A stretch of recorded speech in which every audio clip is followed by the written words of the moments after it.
So to give you an expected end. So God has a plan for you. Okay? God has a plan in store for you. The thing about it is, a lot of times we don't have the capacity to receive what God has for us. Okay? Even though He states He has a plan for us. A lot of us are very rebellious. Okay? We'll never get to the place where God wants us to be. Why? Because we're not open to receive what God has for us. We have our own mindset. We have our own way of doing things. We have our own way of wanting things done. And we don't want to deviate from that. So therefore, when you do that, it's like the woman who had the oil and was pouring the oil. She was limited by what? By the amount of jars that she has, wasn't she? Because what did the prophet ask her? What do you have in your home? She said, I have some oil. And then he said to go get jars. The thing was is that her capacity to receive was limited because she only had a few jars. Okay. What she needed to have was a whole bunch of them.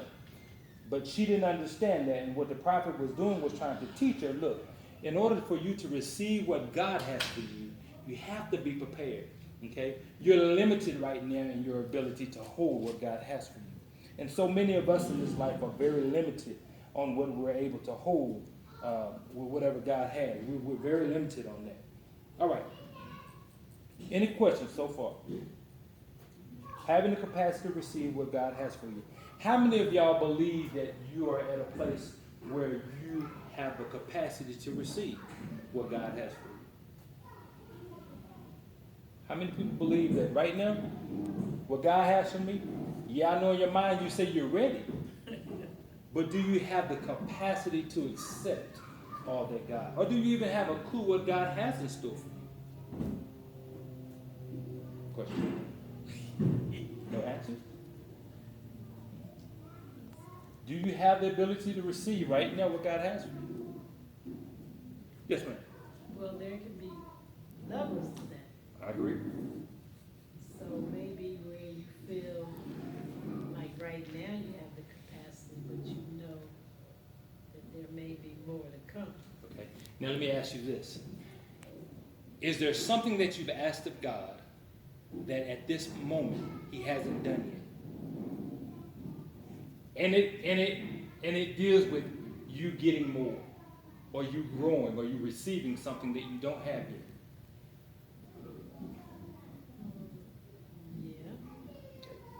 Yeah. Now, why don't you think you've received it? Do you think God doesn't want you to have it? No, I know He wants me to have it. Okay. And I can honestly say that it's because of me Okay. that I don't. I mean, I'm trying, but I think I'm trying more in my flesh. Ah, okay. Okay. So that's why right now I don't have it. And then I'm constantly asking God for it. And then when I think I have it, something happened, and I know my flesh, in my flesh, my flesh is holding me back. Let's put it that way. Okay. So what have you all done to increase your capacity to receive what God has for you? What have you done? Has anyone done anything besides ask? Time. Time. Yes. You have to spend time. You have to make time. Okay. You also have to shut up and listen. Okay. Because sometimes we spend all our time with the Lord talking. Okay. Sometimes you just got to shut up and listen. Okay. Or shut up and read the Bible without talking Okay. and listen. Okay. And then you'll get an answer. And it doesn't always happen right away. Okay. And it doesn't always come complete. Sometimes it's piecemeal, which for me is a struggle. And I think this is Helena's opinion, but I think the Lord does it to me on purpose because He knows that's my struggle. But it'll come, but you have to again, be obedient and then make the time. Because we all sit and say, okay, well, I'm gonna wake up this morning, I'm gonna read my little devotional, I'm gonna listen to it in the car on the way to wherever I'm going, and that's like 3 minutes. Well, you hadn't even gotten God's attention long enough. What you gonna do in 3 minutes? Sometimes it can happen, but it only happens in 3 minutes if you've been spending time along the way. Okay. So spending time is something that you've done to increase your capacity to receive what God has for you. Anyone else? I mean, definitely takes like fasting and really a lot of fasting, too, because we got so much in us that we also need to be purged of so that the Lord can fill us to more capacity with His Spirit. You know what I mean? And that's interesting that you say that, because a lot of times people don't realize that in order to receive, to be able to have something put inside of you, a lot of times people don't understand that there's already stuff inside of you and that it doesn't mesh with what God has. So in order for God to fill you with anything, He has to clean stuff out of you, and that takes time. A lot of times that takes more time than we realize. And then, like I said, a lot of times we really don't understand what God is doing, so we don't know that's what's going on. Only thing is, we think that God is denying us from receiving whatever it is that we've been asking for. And the thing is that He's not denying it. He's trying to make it to where you're able to hold it and to keep it. Because one thing about wisdom is this: if you give somebody something and they don't have the wisdom to handle it, then what is it going to do for them? It prospers them nothing. Okay? How many times have you seen people, for instance, that ask for money and that win the lottery, and what happens to their lives after they win it? And they're not, because they don't have the capacity. We're talking about wisdom, we're talking about, understanding and all those things, to deal with those type of things. What happens to them a lot of times? I've read so many horror stories about those people. Why? Because at that moment when they received it, they didn't have the capacity, the understanding, the wisdom, the ability to be able to handle what they were blessed with. Okay? So many times in our life, God isn't going to give it to us until the capacity is there. You can pray for it all you want, but if the capacity is not there, God is not going to give you something to destroy you. Right. He will not do that for you. He will not do that to you. Okay? So you have to have the capacity to receive it. So many times in our lives are so limited because we haven't got the capacity to receive what God has for us. Okay? And a lot of times we don't even think about it. We continue to pray, we continue to ask God, and a lot of us fast, and a lot of us do all of those things, and we still haven't received those things. Why is that the case? Okay? You have to ask yourself the question, why is that the case? Is God just withholding it from you? What does the Bible say? He will withhold no good thing from you. He said that. Kathy read the scripture a while ago in Isaiah, when he says that, what?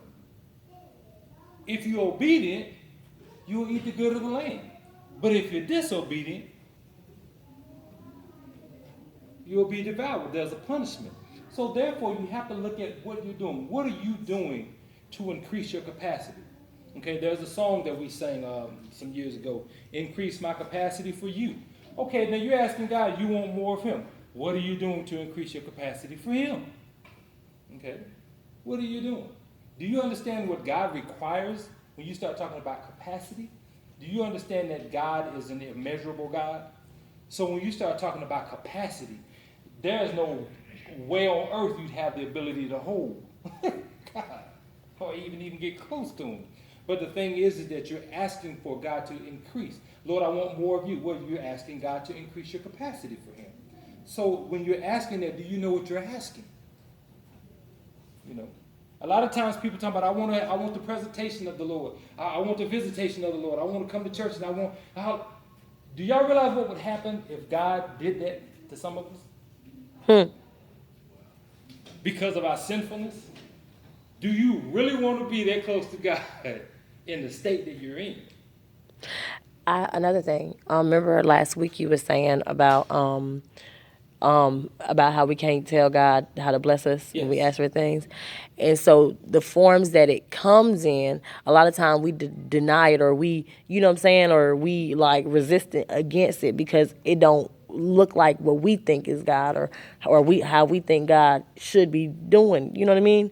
And we reject it, and we don't want to go through the processing that it takes in order to receive the capacity of what God has for us. So my question is this for us then. when we pray these things and we're asking God to increase our capacity, or we're asking God for some type of special blessing or whatever, how do we know when we're being processed to receive it? How do you know? It's a lot of pain sometimes. But how do you know? Huh? Yeah. How do you know? No. Yeah, and you're waiting for it. Tell you like there is a process. Yeah, and you sit there and you're like, people, I'm waiting on God, I'm waiting on God. Right. Well, what are you Is doing? God slow? I would say, what are you doing in the meantime? Yeah. I'm waiting on God. I'm staying still and see the salvation of the Lord. That's scripture. Yeah. But it was a reason they had to stand still and see salvation. Okay. So, like a lot of times, it involves like painfulness It and can. fiery It trials can. and different things. And And because what does fire do? Fire purifies. yeah, So when you start talking about God, you're talking about a pure, righteous God. And you're talking about an unholy person. So what has to happen? God has to purify, and that ain't easy. right. You know, when he's talking about purifying you to receive, you start saying, wait a minute, God, that's not what I asked for. But it is what you asked for. The reason you don't understand is because why? You don't have the mindset that God has. So the thing is, you're asking God for this, but you don't actually know what it is that you're asking for and what's required to hold it. You remember the situation in the Bible when David them found out where the Ark of the Covenant was, and they went down there and got it, and they were coming back, and David was dancing and all this stuff, and the Ark was about to fall? And what happened? But he touched it. The man touched the Ark. But what was he trying to do? Save it. He didn't have an evil intention. He wasn't trying to steal nothing. He wasn't trying to break nothing. He wasn't trying to knock it down. He was trying to keep it from falling. But what happened to that man and all his intentions? He died. And the Bible said David was mad at God because the man died. The man it seemed like he had good intentions. But why did he die? Because he disobeyed the Lord. Because the command was given that you do not touch this with your hands. So therefore, when you all are talking about God, now what is the Ark of the Covenant? What was it?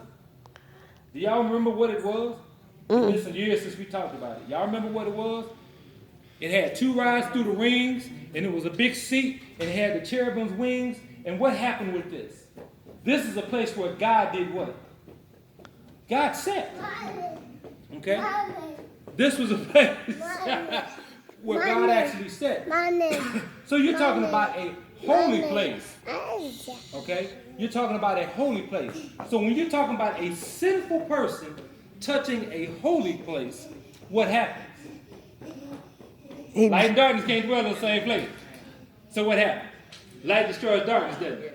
So what happened when that man touched the holy place? He was destroyed. He was destroyed. Okay? Even though he had good intentions. What happens when the priests back in the day used to go into the Holy of Holies? And the veil.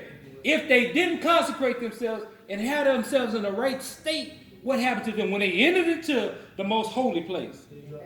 They died. Why did they die? They had good intentions. They weren't going there to steal nothing. They weren't going there to destroy nothing. Right. So they were disobedient. They didn't do what they were supposed to do. They weren't cleansed. They were unholy in God's eyes. Okay? Because why?